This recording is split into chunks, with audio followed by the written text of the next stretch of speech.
বাংলাদেশ শান্তিতে থাকতে হলে বেগম খালেদা জিয়াকে দরকার। ভবিষ্যতে আরেকটা খালেদা জিয়া সৃষ্টি হবে না বাংলাদেশে। এত দীর্ঘ সংগ্রাম, ওনার ছেলে হারাইছে, ওনার স্বামী হারাইছে, দেশের জন্য খালেদা জিয়াকে খুব প্রয়োজন। দীর্ঘ 14 দিন থেকে রাজধানীর এভার কেয়ার হাসপাতালে ভর্তি রয়েছেন বিএনপির চেয়ারপারসন খালেদা জিয়া। গতকাল রাতে চিকিৎসকরা একটি বোর্ড মিটিং করেন। উন্নত চিকিৎসার জন্য কবে বাইরে নিয়ে যাওয়া হচ্ছে সেটিও চিকিৎসকরা জানাবেন। তবে সাধারণ মানুষ সাবেক 3 বারের প্রধানমন্ত্রী বেগম খালেদা জিয়ার জন্য কি ভাবছেন সেটি জানার চেষ্টা করব। বাংলাদেশের জন্য বিএনপির চেয়ারপারসন বেগম খালেদা জিয়ার বিকল্প নাই। বাংলাদেশ শান্তিতে থাকতে হলে বেগম খালেদা জিয়াকে দরকার এবং ইনশাল্লাহ আমি মনে করি বাংলাদেশের 18 কোটি মানুষের দোয়ায় বেগম খালেদা জিয়া সুস্থ হয়ে উঠবেন। এখানে বট বাহিনী কিছু গুজব ছড়াচ্ছে বেগম খালেদা জিয়া মারা গেছেন। আল্লাহর রহমতে উনি সবার দোয়া, জনগণের দোয়ায় উনি সুস্থ হয়ে উঠবেন। অনেকে আমাদেরকে প্রশ্ন করছেন যে উনি বিদেশে যাওয়ার কথা, গেলেন না কেন?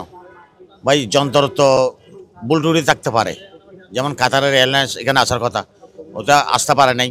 ওটা সম্পূর্ণ ওটার কাজ চলতেছে, ওটার কাজ করে অবশ্যই কাতার সরকার ডাইরেক্ট বলছে যে যত রকম সহযোগিতা দরকার আমি করব।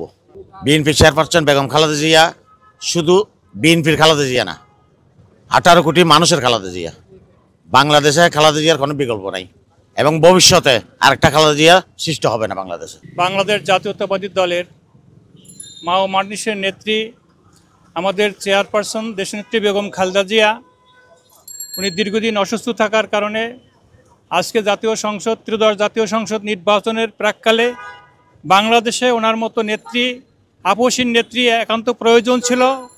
আজকে উনি দীর্ঘদিন অসুস্থর কারণে হয়তোবা এই ত্রয়োদশ সংসদের নির্বাচনের তফসিল হয়তো ঘোষণা হতে একটু দেরি হইতে পারে। আমরা আশা করব যে উনি ওনার রোগমুক্তি থেকে সুস্থ হবেন এবং এই নির্বাচনকে উনি শান্তিপূর্ণভাবে দেখে যাবেন।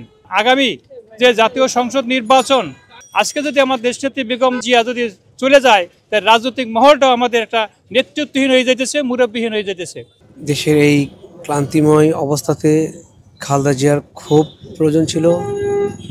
উনি একজন আপসীন নেত্রী, গণতন্ত্রের মা, যিনি নিঃস্বার্থে দলের জন্য, দলের নেতাকর্মীদের জন্য জীবন বিলিয়ে দিয়েছেন।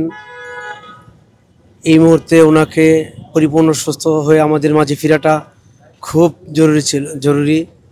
আমরা দোয়া করি, দেশবাসীর কাছে দোয়া চাই, আল্লাহ যেন আমার মা, গণতন্ত্রের মাকে পরিপূর্ণ সুস্থ করে আমাদের মাঝে ফিরে দেন। কারাগারে ছিল উনি, এটার জন্য সবাই কষ্টবোধ।